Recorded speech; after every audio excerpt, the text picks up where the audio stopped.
Heya Cryptozens, and welcome back to another episode of the Crypto Overnighter. Now, this is a special episode. In addition to the nightly crypto analysis show that you'll get later today, I'm bringing you this podcast because it's important to consider our relationship with money. And when I say that, I'm not talking about your spending habits. That's your business. Although, after listening to this episode, you'll find out that there are governments out there that are interested in making your spending habits their business. Now, our guest today is Josh Scigala. He has been a guest on the show before. He is an expert on both Bitcoin exchanges and stablecoins. He's been on the scene since Satoshi Nakamoto walked the earth. He has a deep, practical knowledge of what it takes to run an exchange and a stablecoin. So, with no further ado, here is Discussions, CBDCs and Stablecoins with Josh Scigala. Okay, folks, we are back. I have Josh Scigala, and he has been on the show before. He's a friend of the show, and I'm going to let him introduce himself this time, but I will say that he is the founder of Vault Toro and also the Standard.io. So take it away, Josh. Thank you very much, Nick. Yeah, it's, I've been working in Bitcoin since 2010 when there was just a bunch of people. The forum was very, very small, maybe a couple of hundred people, and Satoshi was still around, and we thought, wow, this technology, it's going to change the world, and it has, obviously, and it is, and amazingly, I'm still here after launching a bunch of startups in the space, and trying to solve problems in the space. One of the ones that we're seeing right now is the FTX collapse. And I worked in 2014 on a transparency protocol for centralized exchanges. This was before decentralized exchanges existed. And now people are taking that idea really, really seriously, thank God, and finally. And so working in that field is quite exciting to see more transparency come to centralized exchanges. But at the end of the day, my big love and passion and focus right now is DeFi, decentralized finance, and how we can remove this centralized nonsense so we don't get corrupt people like Sam Bankman-Fried destroying this epic parade that we have, raining on a parade so grand, so beautiful, that it's awful to see that the one person can really take down such an amazing technology in the eyes of many.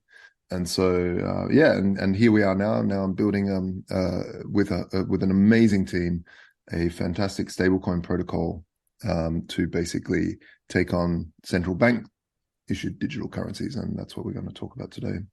Yeah, that's exactly why I wanted to talk to you today, because central bank digital currencies are, they're becoming more prevalent. I've recently read that there was a 90% rate where 90% of the central banks are pursuing a central bank digital currency in some form.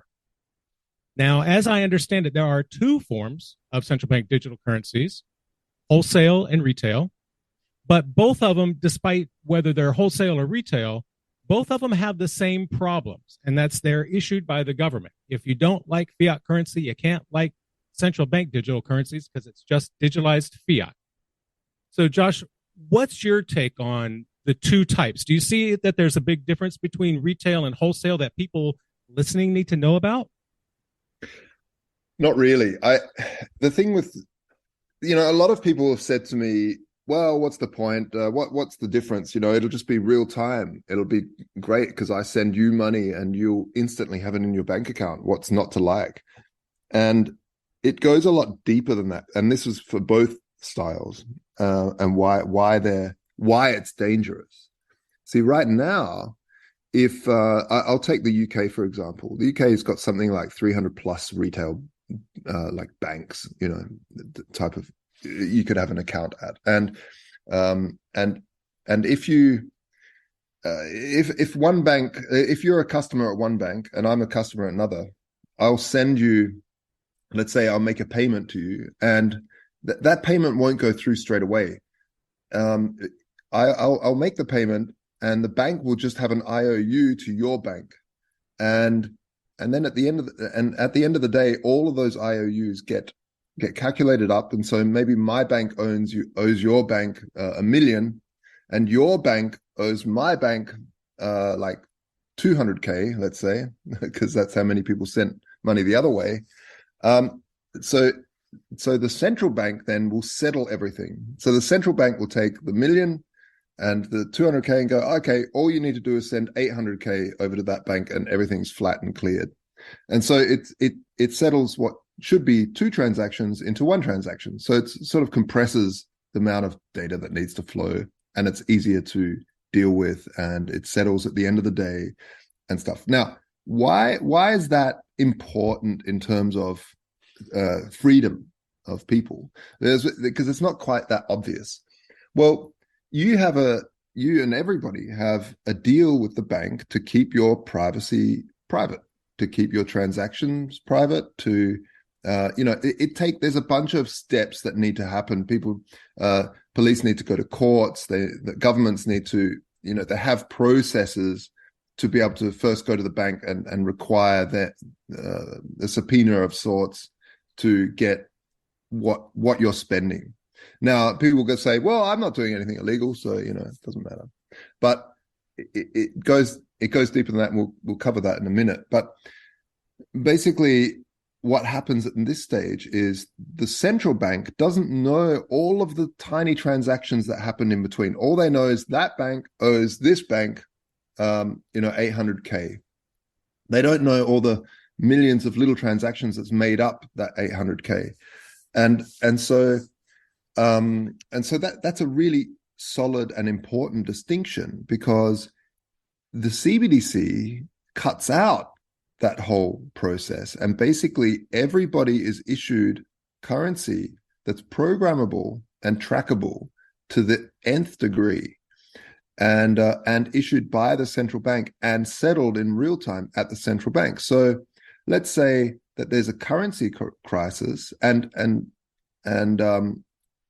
they say, well, let's say there's a bank, some sort of, the economy's going down for some reason. And the bank could easily just say, or the government could say, well, we need to stimulate spending. The CBDC is programmable to have a shelf life. So let's say you don't spend your money within 30 days, it's going to become invalid. So people start to move currency. They start to have velocity in currency. It starts to move. And these sorts of abilities are programmable into the CBDC, into the central bank issued digital currency.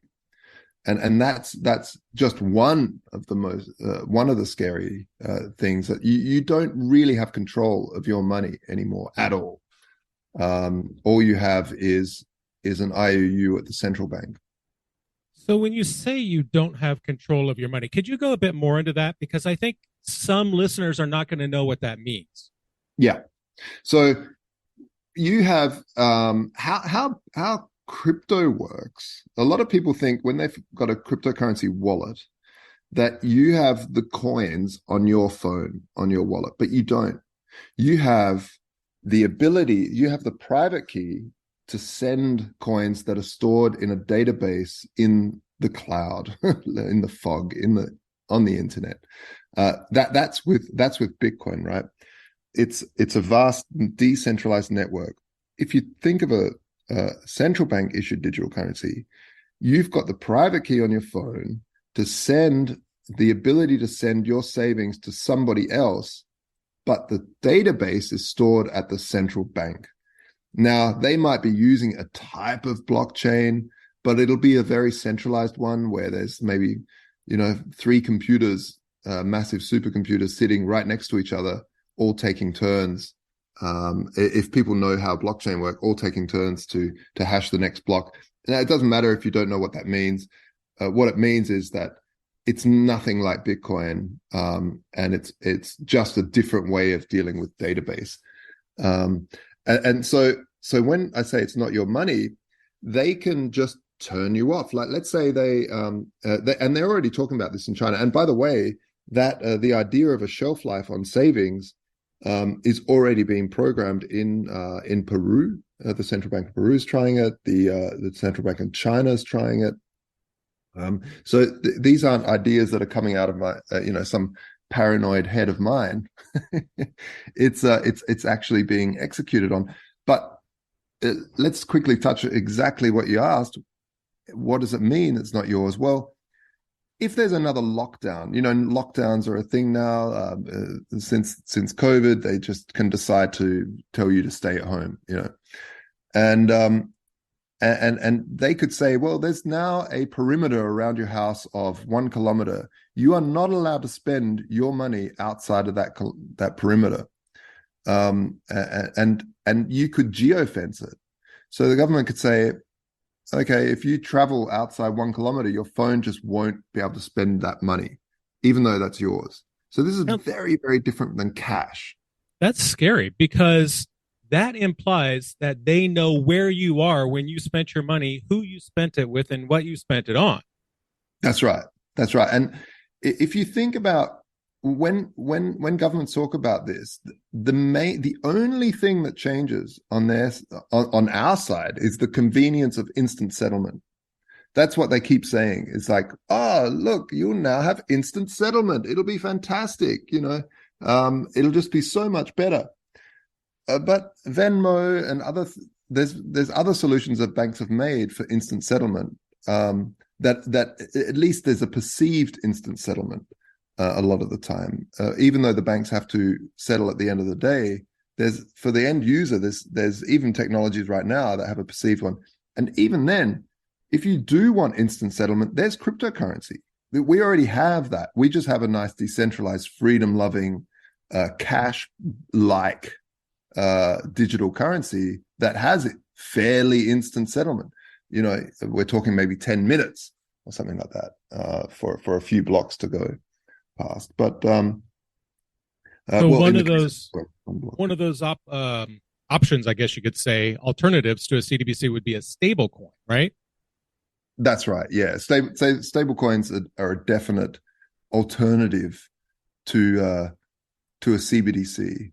Now, they also have issues and problems depending on how it's engineered, but yeah, the CBDCs can get extremely scary. And if you look at what digital currencies are, what Bitcoin are, it's always been, hey, now we have programmable money, and this is quite amazing. But it's terrifying if it's programmed by a centralized authority. We've got an obesity epidemic. Well, you've already spent too much on your sugar allowance this month, so your wallet won't work on any more sugary treats. This is ridiculous to some people. It might sound ridiculous, but if you look throughout history of where, and even just over the last 2 years, we touched very closely in many countries to tyrannical overreach. And so it's not too far of a stretch. When you mix politics with fear, pretty much everything will pass. You cannot buy certain products from this country. You take the sanctions we've got right now. You could make that at a local space. You're not allowed to buy anything that's made outside of, I don't know, outside of anywhere. It's got a local part made in, I don't know, Pakistan or something. So you're not allowed to buy that. Whatever you think of that, you might think that's good. And this is the trick. People say, well, that's a good thing. You'll have locally made stuff. Well, yeah, but you don't want that sort of control. Maybe use that, maybe have that as a cultural thing of, hey, let's buy locally.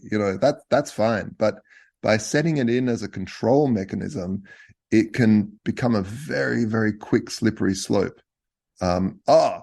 We have to stop global warming. No one's allowed to buy more than X number of gallons per month of gas. You've already reached your the amount of gas you're allowed to use. Click here to request more. No, you're not allowed to have more because you're only a normal person. You don't have a business or whatever. Like, it starts to become really, really micromanaging your life through currency, And Well, then if you combine it with something else that the government cares about, like if the government is a single provider for insurance, then they have a vested interest in controlling how you spend your money when it comes to your food and your medicine and everything else. Yep. Yep. Yep. Absolutely. And we're seeing this already. I've just come back to Australia for the Christmas period, and looking at the health, the Medicare system here, it's all heading to a digital passport. You have to get an app now. Like back when I left 10 years ago, you had a card, and there still is a card, but it's in this transitionary period now. If you want to apply for a new card, you have to download the app, and you have to register in the app. And so everything becomes digitalized. Now you mix a CBDC with a digital ID, and it's only one step away from a social credit score. And they're already starting to talk about social credit scores to stop disinformation and misinformation online. So you need 100%, 100 points of social credit. This is what they're literally talking about in Australia, to be able to get online. Now, if you get online with 100 points, then you're okay. But as soon as maybe you say something like, I think vitamin D might help against COVID. Ban. I think grandma's chicken soup is really good for a cold. Ban. Misinformation. You go back down to 80 points. Oh, yeah, because I can't get on. They're interested in guarding the truth, but what we believe is the truth has proven to change over time. So that could be a problem, right? The whole point of science is to push against other scientists, to push against narrative that people have said, and this is true for every great invention, from the Wright brothers creating the plane. I believe we can fly. That's misinformation, that's information. And if you mix that with, I don't know, religion or politics, you get a very strong dogma where you get locked into a dogma, and you cannot change it, otherwise you're a heretic. And so it's very important in a free. One of the important pillars of a free society is the ability to say crazy and, well, some would say offensive things, and try to push up against cultural norms that people just believe are true. So if you mix CBDCs with digital IDs and a social credit score, you basically start to solidify everybody into the now. Okay, this is what we believe now, and you can't change anything. So it's a very scary thing. It shouldn't be just, we've got a new technology at the central bank and we're going to change money and no one's going to discuss it and we're just going to implement it because it's instant settlement. So that's good, isn't it? And this is what I fear is happening, is that nobody's really discussing this. Everyone's just being told, we're going to introduce CBDCs next year. Everyone's like, cool. No one's discussing it. And so shows like this that are actually discussing it are very, very important. So now let's talk about that alternative. We're talking about stablecoins. I know that there's three major types of stablecoins: asset-based, fiat-based, and algorithmic-based. Yeah. I don't think I'm missing, am I? If not, please tell me what you think of the three different types. Yeah. Let's go through them. So the original stablecoin was built by Bitfinex, which was an exchange. It was called Tether, and this is a stablecoin that's fiat based. What does that mean? It means that a company takes $1 and puts it in a bank account somewhere, and then issues a token like Bitcoin, except it's not a Bitcoin, it's just a token that is a digital asset on the blockchain, and says this token represents that dollar. So you can always bring that token and bring it to me, and I'll give you that dollar for it. And so that pegs that token to the value of $1, because that token can start flying around, or millions of them can start flying around the web, and anyone that gets one can always bring that to me and I'll send them $1 from the bank account. Now, Now, this obviously has massive issues. First of all, you've got a centralization issue where you have to trust that company, that issuing company, isn't what's called rehypothecating, which means creating more tokens than they have money in the bank. They just say, we have $1 billion in the bank, but actually they've only got 500 million, and they've got 1 billion stablecoins floating around. And this is what happens every single time. And if you think about where money comes from, money originally, paper money, fiat money, comes from where people used to pay with gold and silver, usually silver, and gold was mainly for nobles, and silver was for the people. But silver is very, very heavy, so they would go to a vaulting facility, they would bring their silver there, and the vaulting facility would give them a certificate. And the certificate is effectively a stablecoin. It would say, here's a certificate, it's a receipt for your silver. And people would, rather than, instead, if they needed to go to the markets to buy a watermelon, they wouldn't first go to the vaulting facility to pick up their silver and then go to the markets. They would just go to the markets with a certificate and use the certificate as the currency. So people stopped going to the vaulting facility that often. And the vaulting facility were like, hey, not everyone's going to rush here and pick up their silver at the same time. So let's just issue more as loans without actually having the silver here and charge interest for it. So they started writing receipts, charging interest for it, and printing money out of thin air. And this is called the fractional reserve system that we have now, where there's more money floating around than backing it. And so this is where fiat comes from. And this is the problem. This is the exact same. So we've gone full circle with crypto, saying, like, hey, we've got this cryptocurrency, and then someone's come, hey, we've got a stable coin, and they build the exact same system that we have originally, which got corrupted by these mechanisms. So it's very, very important not to trust these.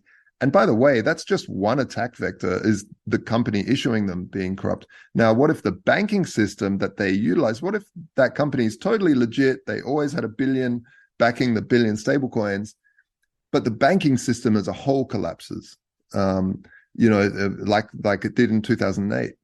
And suddenly the money is gone that's backing the crypto. All of a sudden, both economies then fail because there's too much of a, dare I say it, tether between the two systems. And so this is really a suboptimal mechanism. It was the very first mechanism to try. Actually, stablecoins also try to an algorithmic version, and this is the second version I think we can talk about.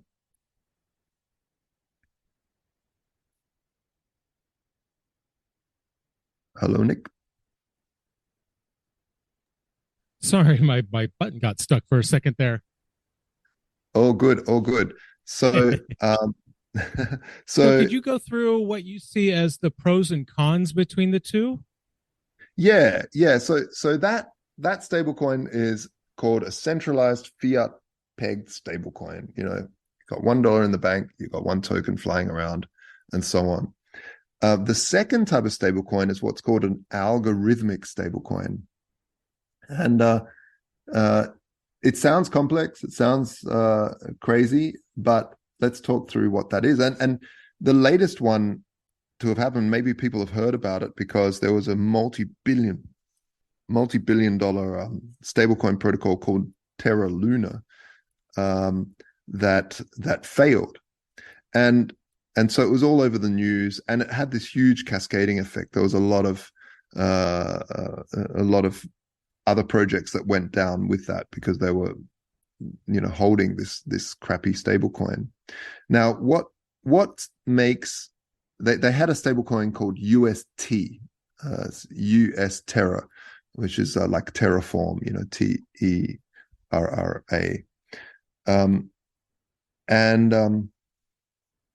Really what it was is that you have one UST, and that's pegged to $1, and you ask yourself, well, what pegs that to $1? Well, they had this other token that was sort of a governance token, and let's say that's valued at 50 cents each. What they would do is they would lock up 50 cent of these tokens to issue one UST.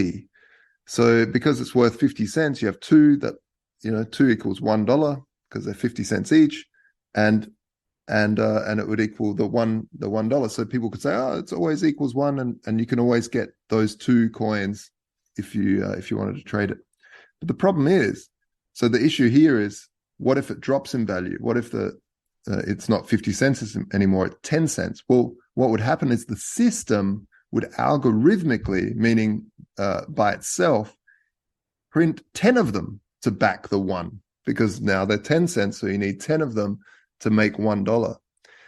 And so when it started to when we had a bear market, meaning the market started to go into a bearish sentiment, meaning lose value, the system started to print billions and billions of these things because they just kept on losing. It went to a downward spiral, and the whole thing collapsed because it printed more than Venezuela ever dreamed of printing. And we all know what happens in these hyperinflations. Now, I know that sounds very complex. It's kind of a hard thing just to discuss and understand. But basically, you had something backing $1 that had no value. So it wasn't backed at all. It was just nonsense. And this was one of these stablecoins that really comes from a long line of other experiments trying to make a stable cryptocurrency using an algorithm, using mathematics, and it just doesn't work. It just doesn't work. And as an economist or someone fascinated by economics and economic theory, the one thing that's shown to work over 5,000 years is gold and silver. Gold and silver. They are these miraculous technologies, some would say, as a money, as a currency, and that is like, if you looked at the gold standard, it was effectively the government backing currency with real value. So they would say, we've got all this gold sitting here, and we're going to issue one paper certificate for this gold. Now that sounds very similar to the first stablecoin, and but at least there was real value backing it. Whereas the algorithmic stablecoins, there's nothing but fluff backing it. Okay, Josh, could you give us a look at the third type of stablecoin, the asset-based stablecoin? Yeah, sure. So an asset-based stablecoin, which I believe is the best type of stablecoin, because it solves the problems of the first two. And let's talk through them. So imagine for those that have, like, let's say some Bitcoin, you have the virtues of Bitcoin are that it's decentralized. There's no central authority that issues Bitcoin. The second virtue is that it's capped. Nobody can print more than 21 million Bitcoin.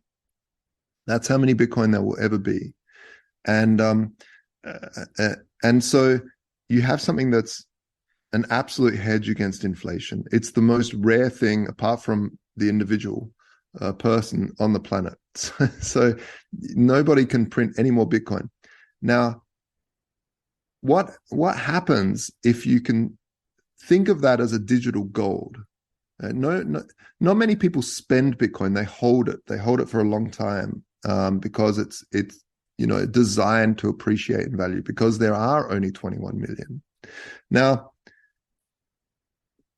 there are these things called smart contracts, and smart contracts they're just computer programs, really. They're computer programs, but what makes them different than a computer program is that they run on thousands of computers at once.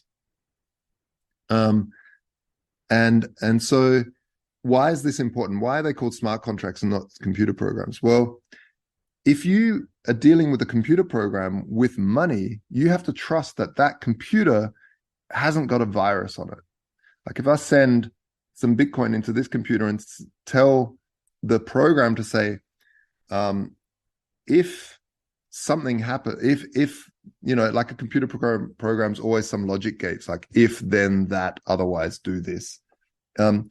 If I send crypto into a normal computer program, you would have to trust that a hacker hasn't got in and will maybe just take that Bitcoin or change the program to do something else.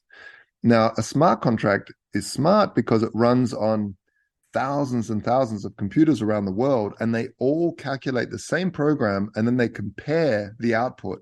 So 51% of the entire network has to say, this is the truth, this is the output, and then that's what happens to the Bitcoin. So you can trust that, because it would be almost impossible for a hacker to hack, let's say, every single computer on the network to try to tell it to do something else to the Bitcoin than the program is wanting to do. So that's why it's a smart contract. Now, sorry for it's a complex thing, and sometimes I like to break things down a little bit and take people through a journey like that, because if I just say, oh, it's a smart contract, people tune out. So if you have some Bitcoin and you can send it to a smart contract, and that smart contract is programmed to do one thing, and that is to lock that Bitcoin up. So let's say you have $1,000 worth of Bitcoin, and you could send that to a smart contract. Now, the great thing about a smart contract is that you hold the private key to that. You hold the key to unlock that. Nobody else. There's no central authority. There's no central bank. There's nothing. Now, you send that Bitcoin in because you don't want to sell it. Let's say you want to buy a car. You could sell the Bitcoin for US dollars and buy that car. But let's say you don't want to do that because you feel that Bitcoin's going to go up in price. Well, you could send that Bitcoin to a smart contract that you control. You lock that smart contract. We'll call that a smart vault, let's say. And now that smart vault is in a locked position. Now you can unlock that and remove your Bitcoin out of there, or you can keep it locked and mint up to, let's say you've put $1,000 worth of Bitcoin in, you could mint up to $800 as a debt to yourself. So you start to lend money to yourself. This is a weird concept, but think of it like a pawnbroker without a pawnbroker. It's just a smart contract. So you lock up your assets, you issue yourself currency, and why is that pegged to $1? The new currency that you've minted out of that smart vault is because backing it is that currency. There's more value backing it than there is currency floating about. So effectively what you're doing is you're decentralizing the issuance of a stablecoin using people's rare digital assets as collateral to back the system.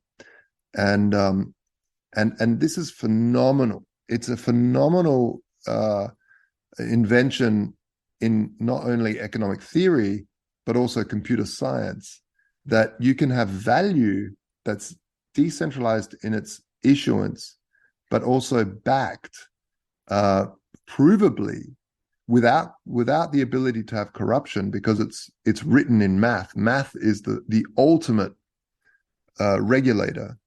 It's the ultimate lawmaker. You cannot point guns at 2 + 2 to make it equal 5. It's always going to equal 4. And so these smart contracts remove the Sam Bankman-Frieds. They remove the Federal Reserve System. They remove centralized, corruptible human problems from money. So we truly have not only the separation of church and state, but you have the separation of money and state. And this is a big step forward in both economic theory and experimentation, but also in freedom.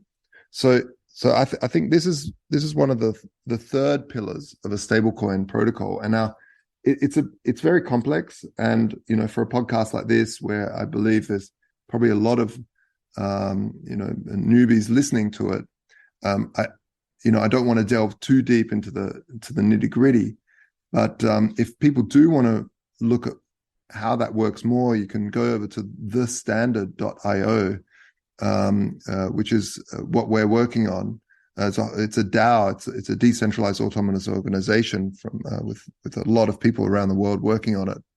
And you can ask questions and figure out more about this type of stablecoin. But at the end of the day, what it does is you have instant settlement, you have a provable mechanism where there's more value locked up in the system than there are stablecoins floating around.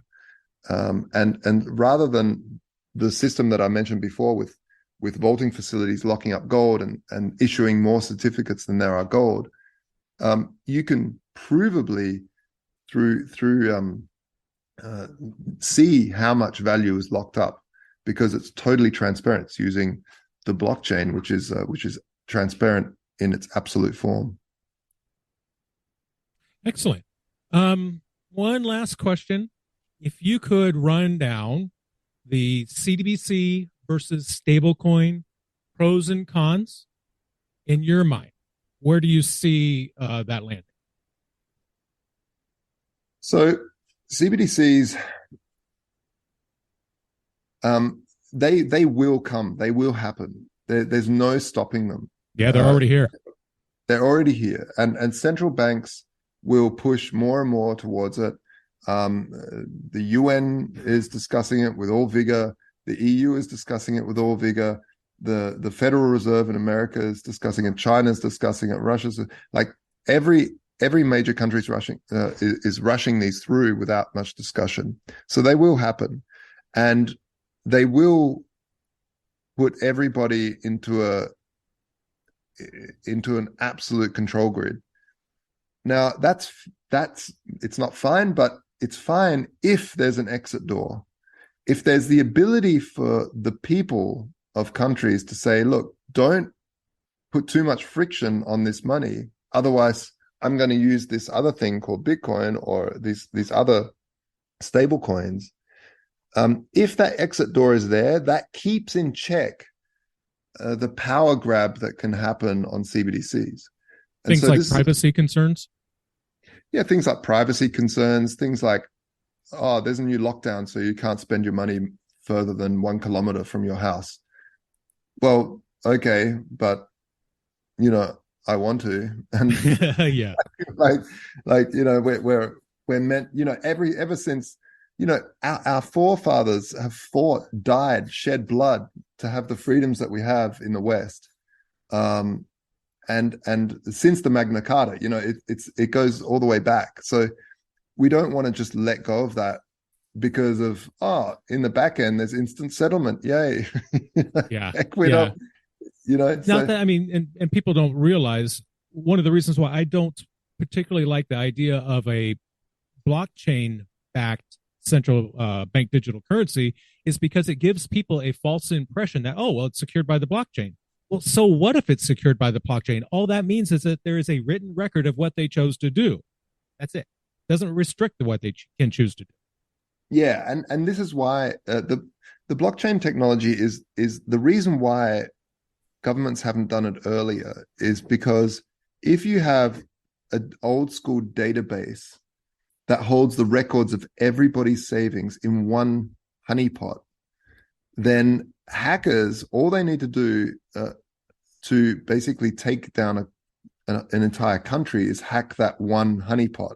And suddenly you've destroyed the value of every citizen's savings, right? So rather than that, they have, semi-decentralized all those databases to retail banks.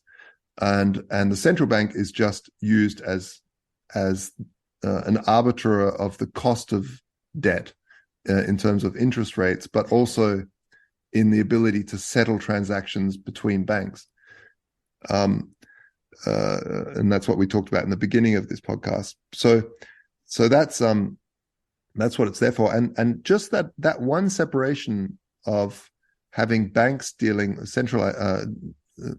retail banks dealing with the ability to, for citizens to have accounts there really gives us the security of semi-privacy to an extent, but it also puts in place checks and balances on governments that wish to maybe overstep their authority on any topic where they feel that the citizenry, that they want to they want to look at every single cent that's moving through the network, and that is impossible in the current system.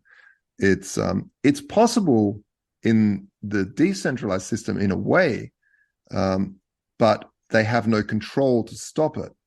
So they could go through and say, oh, look, this many people are buying sugary treats, but it's very complex to do so, and there's no way of stopping it. The centralized digital currencies, they could say, well, we have an obesity problem, and we want to curb people buying sugary treats, so we're going to, program that into the system.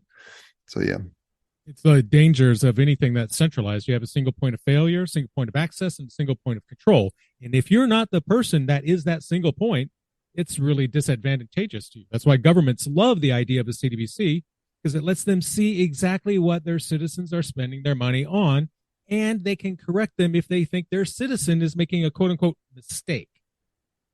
Yeah, and they'll put everything down to money laundering, to they'll say that's the reason why we need this, terrorist financing or anything like that. But if you look at the vast economy, anyone money laundering, or which is first of all quite a new concept, but second of all, it's not the crime. The real crime is the crime that's done. And that's what you need to stop. You need to stop criminals, not the flow of the larger economy. It's like saying, well, criminals wear shoes, so we're going to put tracking mechanisms in everybody's shoes, because we want to stop criminals. And if you don't want the tracking mechanism in your shoes, then you must be a criminal. So that becomes a blame the tool. Becomes a blame the tool game, as opposed to blaming the criminal. Yeah, that's right. So it's one of these things where we have to not be hoodwinked by governments using certain aspects of bad people's behavior, bad actors, to destroy, which is a tiny minority compared to the vast majority of good actors in an economy, to basically build a control grid over everybody. And this is a fundamental thing. Just same with the internet. The internet, what many will say is, well, we need to censor everything and go through a centralized pipe to look at every bit of data like they do in China, because there's bad people on the internet. Well, the West has said, no, we reject that, and we will go after, in the old school policing mechanism, after bad people, rather than trying to filter the entire internet, which will also have negative effects on slowing down the internet. So it's important not to fall down the trap of, well, we have to do this because there's like a couple of bad people.